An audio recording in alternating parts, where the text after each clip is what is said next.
Մենք հայերս չպետք է նմանվենք այն ազգերին, որոնք իրենց մեղքով իջան պատմության գերեզման։ Բոլոր բաժանարար, նույնն է թե կործանարար գծերը ջնջելու ժամանակն է։ Ընդամենը մեկ գիծ կա, որ բաժանում է չարը բարոց, սերը ատելությունից, սուտը ճշմարտությունից,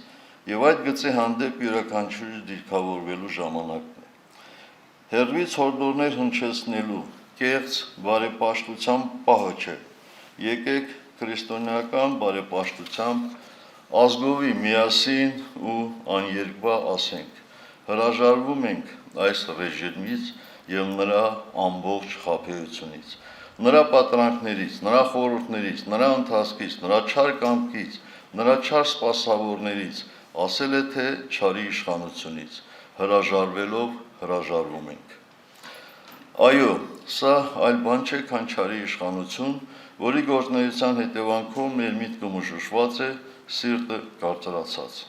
Այլապես ցեղասպանության տեսած ազգը չի կարող այն ուրանալ, չի կարող անտարբեր լինել իր համար կյանք տված զինվորի ընտանիքի դեմ գործվող անիրավությունների հանդեպ, բայց որ ամենասարսափելին է, չարախնդալ եւ անգամ հրճվանք ապրել թշնամու բանտերում ամարտկային հալածանքների ենթարկվող իր հայրենակիցների տառապանքների վրա։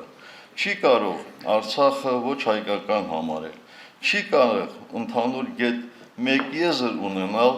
հակահայաստանի դվային ծրագիր եւ կեղծ գաղափարախոսություն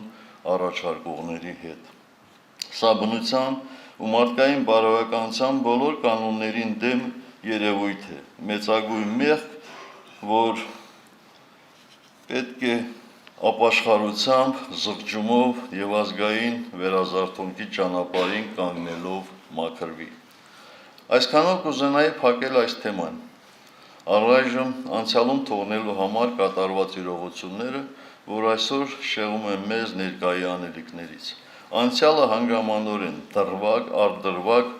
վերլուծելու, անցյալի հետ համարձակորեն աղերեսվելու առիթ բոլորը կունենան, երբ չեզոքացրած լինենք մեզ սպասվող գոյաբանական վտանգները։